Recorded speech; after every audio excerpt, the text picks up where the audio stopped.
오늘 함께 은혜 나누실 말씀은 요한복음 21장 18절에서 23절 말씀이 되겠습니다. 요한복음 21장 18절에서 23절 말씀 제가 읽도록 하겠습니다. 내가 진실로 진실로 내게 이르노니 내가 젊어서는 스스로 띠띠고 원하는 곳으로 다녔거니와 늙어서는 내 팔을 벌리리니 남이 내게 띠띠우고 원하지 아니하는 곳으로 데려가리라.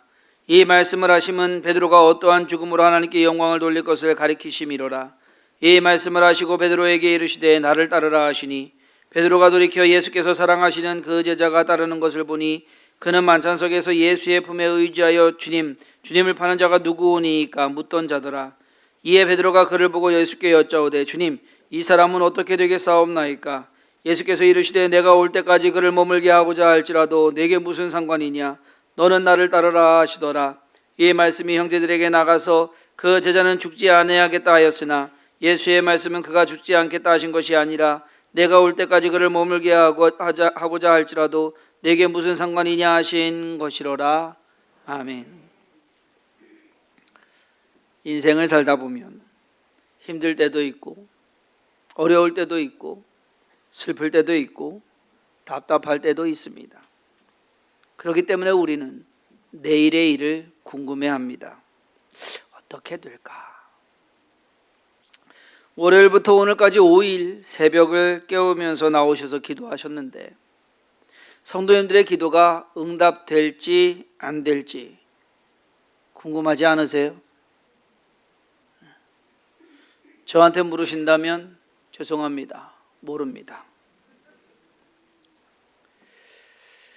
우리는 많은 일들에 궁금증을 갖고 살아갑니다.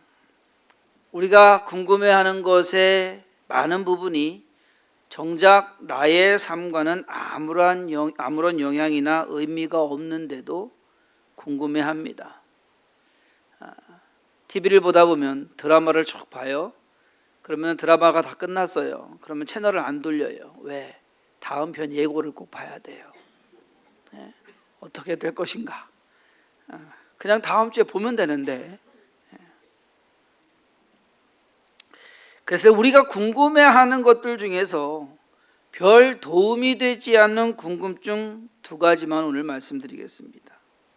오늘 우리가 읽은 본문에서 베드로가 예수님께 궁금해했던 2가지가 있습니다. 하나는 미래에 대한 궁금증입니다. 앞으로 어떻게 될까?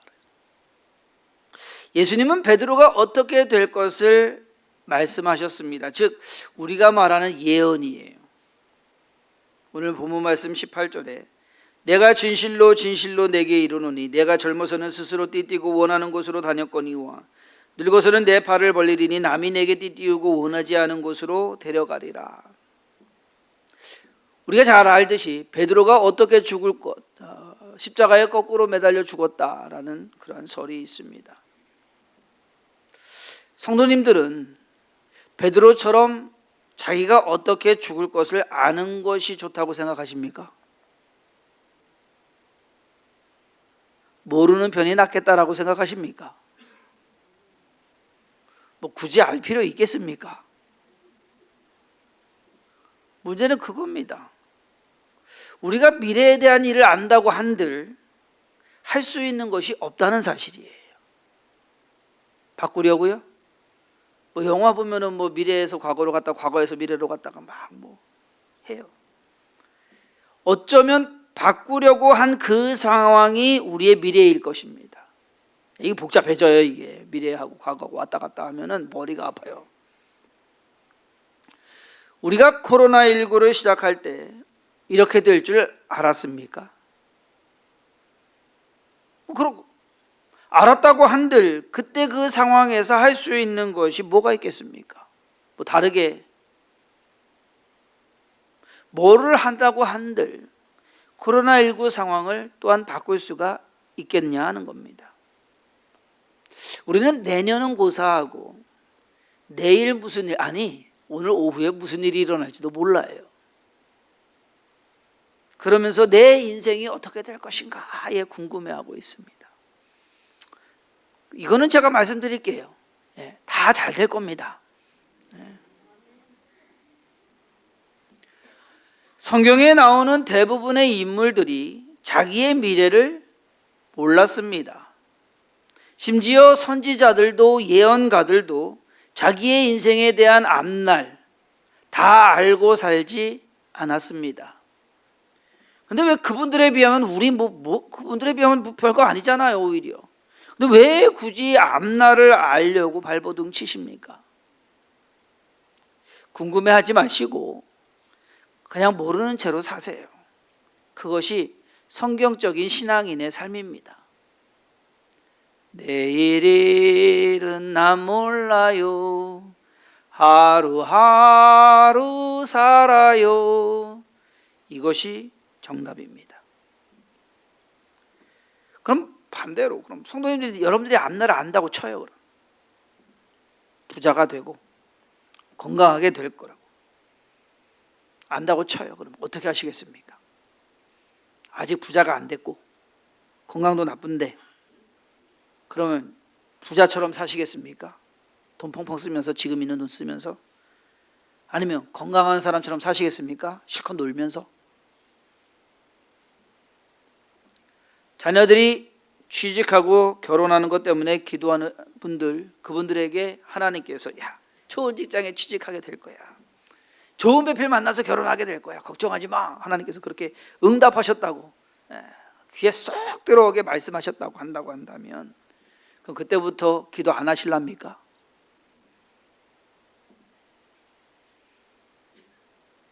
하나님께서 좋은 직장 취직하게 해주실 거야 라고 해서 자녀한테 가가지고서 야 공부하지 마. 아유 하나님께서 다 알아서 해주실 거야.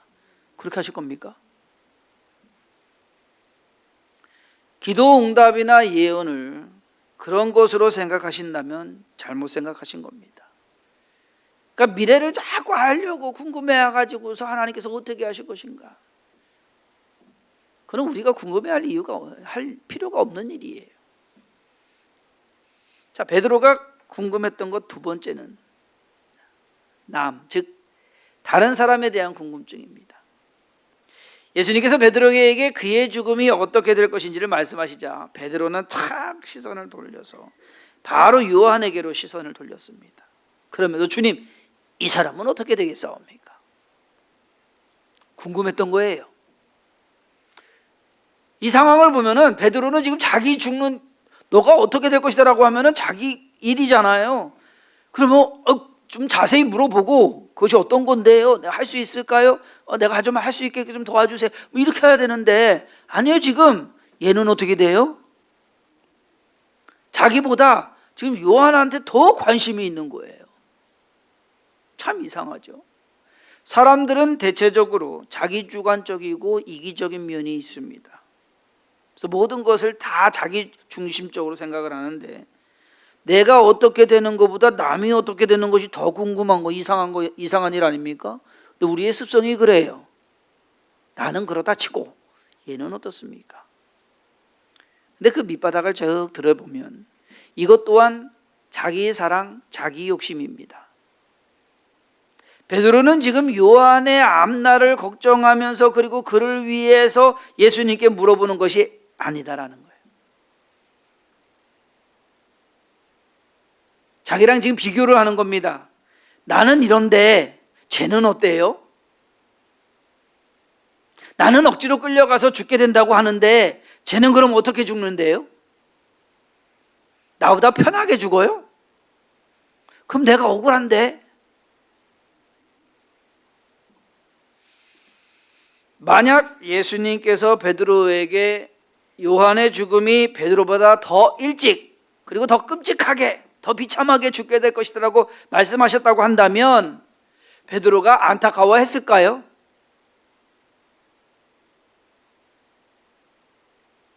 절대 그러지 않았을 겁니다. 왜냐하면 베드로가 다른 9명의 제자들에 대해서는 안 물어봤어요. 궁금해하지도 않았어요. 오로지 궁금했던 것은 자기의 라이벌 정도 되는 요한. 요한은 요한복음을 기록하면서 이 베드로의 심보를 좀 적나라하게 표현하고 있습니다. 오늘 20절 말씀에 베드로가 돌이켜 예수께서 사랑하시는 그 제자가 따르는 것을 보니 그는 만찬석에서 예수의 품에 의지하여 주님을 파는 자가 누구오니까 묻던 자더라. 예수께서 사랑하시는 그 제자. 요한은 지금 자기 요한복음을 쓰면서 자기를 예수께서 사랑하시는 그 제자라고 써요. 그 제자는 베드로가 돼야 되는데 요한이 주님의 사랑을 지금 독차지하는 것 같다라고, 더 많이 받는 것 같아요. 게다가 베드로는 지금 상황이 어떤 겁니까? 예수님을 3번 부인한 그런 상황입니다. 그의 명성이나 신뢰도는 지금 땅에 떨어진 상태예요.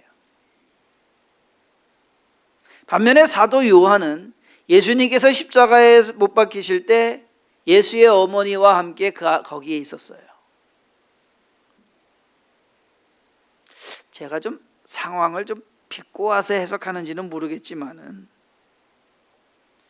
지금 베드로는 자기가 지금 제일 잘 나가야 되는 상황인데 지금 완전히 폭망한 상황이고, 요한은 그냥 가만히 뒤따르다가 1위 자리를 탈환한 상황입니다. 그래서 베드로는 그의 앞날이 궁금했던 거예요. 그의 죽음은 어떻게 될까? 나랑 비교했을 때 어떨까? 우리도 마찬가지입니다. 아예 상관없는 사람은 궁금해하지 않는데 조금 가까운, 뭔가 좀 내 경쟁이 되는, 나랑 비교할 만한 그러한 사람에게 궁금해합니다. 다른 나라 정치인들이 어떻게 하는지는 궁금하지 않습니다. 우리나라 정치인들이 어떻게 하는지, 얼마나 해먹었는지, 어떤 비리를 저질렀는지 궁금해합니다. 따지고 보면 다른 나라 정치인들이나 우리나라 정치인들이나 나랑 그닥 연관이 있는 것도 아닌데, 그렇지 않습니까? 요즘 같으면요, 어쩌면 북한의 김정은보다 러시아의 푸틴이 우리랑 더 연관이 있어요. 우리나라 경제를 지금 힘들게 하는 것 중에 하나가 우크라이나 전쟁 아닙니까? 그렇게 따지고 보면 매일 미사일 쏴대고 있는 김정은보다는 푸틴이 더 연관성이 있는데, 마치 이런 겁니다. 요즘 한 반에 학생 수가 한 20명에서 30명 정도 돼요. 서로 공부를 하면서 옆짝꿍이 잘하고 못하는 것만 궁금해하고 이 옆짝꿍을 견제하고 베드로처럼 이 옆짝꿍만 비교해가지고서 자기가 공부를 한다고 한다면 그 학생은 잘 되겠느냐? 말 그대로 우물한 개구리가 아니냐 이거죠. 자기가 경쟁해야, 따라서 따지고 보면 자기가 경쟁해야 될 세상은 다른 반 학생들도 있고 전교생도 있고 다른 학교 학생들도 있고 전국의 학생들도 있고, 어제 수능 치른 거 보면은 재수생들까지 치면은 훨씬 많은데 그걸 다 궁금해야 되는 거 아닙니까? 베드로가 이 요한이 어떻게 될 것인지 궁금해한 것은 한마디로 쓸데없는 부질없는 짓입니다. 설령 요한이 어떻게 될 것을 안다고 해도 베드로에게 이득이 되거나 해가 되는 것은 없습니다. 그래서 예수님께서 내가 올 때까지 그를 머물게 하고자 할지라도 내게 뭔 상관이냐? 너한테 뭔 상관이냐? 너는 나를 따르라. 남 일에 신경 쓰지 말고 너나 잘해라, 이 얘기예요. 올해가 어떻게 될지 너무 궁금해하지 마세요. 내년에 무슨 일이 있을지 그 궁금증 때문에 초조해하지 마세요. 사실 들리는 소식은 더 힘들 거고 더 나빠질 거고 우리가 더 고생하게 될 것이다 라는 그러한 얘기만 나옵니다. 하지만 되는 대로 살아가시면 됩니다. 사도 바울이 2차 전도 여행을 마치고 예루살렘으로 돌아가는 그러한 길에 참 만나는 사람들마다 예언을 하는데, 당신이 예루살렘에 돌아가면은 잡히게 될 겁니다. 이렇게 묶이게 돼가지고서 잡힐 겁니다. 그러니까 예루살렘으로 가지 마십시오. 가서 잡히게 되면은 죽을 수도 있으니까 가지 마십시오. 사도 바울도 알았습니다. 예루살렘에 가면 잡히게 될 것. 근데 그것만 알았습니다. 주님께서는 사도 바울에게 예루살렘에 가면은 너가 어떻게 될 것이니까는 그걸 어떻게 피할 것을 그 피할 길을 알려주지 않으셨어요. 잡히게 되면 걱정하지 마라. 내가 다 알아서 해줄게. 내가 너 풀려나게 해줄 거고 이런 말씀 하나도 안 하셨어요. 사도행전 21장부터 25장까지 읽어보면 꽤 많은 분량입니다. 사도 바울이 다 알아서 대처한 것이 아니라 그때 임기응변으로 죽을 고비 넘겨가면서 그때 처한 상황에 따라서 행동을 했습니다. 상황이 어떻게 돌변할지 사도 바울도 몰랐어요. 결국 그는 예루살렘에서 죽지 않게 되고 죄수의 신분으로 로마로 압송되게 됩니다. 그것이 주님의 뜻이었고 계획이었습니다. 그러면 진작 좀 말씀해 주시면 좋을 텐데 하나님이 말씀을 안 해주시네. 우리가 내일의 일을 궁금해하는 것은 어려움을 당하지 않으려는 마음, 그렇지 않습니까? 고생하기 싫어서, 힘들게 되는 거 싫어서, 힘든 일은 피했으면 하는 생각에, 해를 당하거나 심지어 죽게 되는 그러한 일은 없기를 바라는 마음에. 하지만 예수 그리스도를 믿는 성도라면 그것쯤은 초월해야 하는 것 아닐까. 사도 바울이 이렇게 말합니다. 사도행전 20장 24절에 내가 달려갈 길과 주 예수께 받은 사명 곧 하나님의 은혜의 복음을 증언하는 일을 마치려 하면은 나의 생명조차 조금도 귀한 것으로 여기지 아니하노라. 예루살렘으로 돌아가면 죽을 수도 있다는 말에 죽으면 죽지 뭐. 나는 그냥 내 할 일 하겠다 라고 말하는 것입니다. 사도 바울은 그의 앞날이 어떻게 될지 궁금해하지 않았습니다. 그저 주어진 날들과 되어지는 상황에 맞춰서 자기가 할 일, 즉 주님을 따르는 일만 한 그러한 사람이었습니다. 우리도 그저 어설픈 베드로처럼 남의 일에 궁금해하지 마시고 내 앞날은 어떨까 거기에 너무 신경 쓰지 마시고 그저 내 자신 돌아보면서 주님께서 맡기신 사명을 온전히 이루기 위해서 최선을 다하고 노력하는 그러한 성도가 되시길 주님의 이름으로 축원합니다. 기도하겠습니다. 하나님, 우리의 앞날은 어떻습니까? 하나님께서 알아서 하실 겁니다. 그저 우리가 해야 될 일은 열심히 최선을 다해서 믿음으로 살아가는 것뿐입니다. 그러므로 우리의 믿음이 흔들리지 않게 하시고 이끄시는 대로 따라가게 또 명하시는 대로 순종하게 하여 주옵소서. 우리의 모든 삶을 통해서 영광 받으실 하나님을 바라보게 하여 주옵소서. 우리가 만들어내는 인생이 아니라 하나님께서 이끌어 가시는 그러한 인생이 되게 하여 주시옵시고 모든 삶 가운데 부족하고 연약합니다. 우리의 지혜도 우리의 능력도 부족합니다. 그러나 그것 또한 채우시고 그것 또한 도우실 하나님을 바라보며 오늘도 주 앞에 나와 예배하며 기도하오니 간구하는 모든 기도에 친히 응답하시고 하나님의 일만이 하나님의 영광만이 드러나게 하여 주옵소서. 모든 것 감사하고 예수님의 이름으로 축복하며 기도했사옵나이다. 아멘.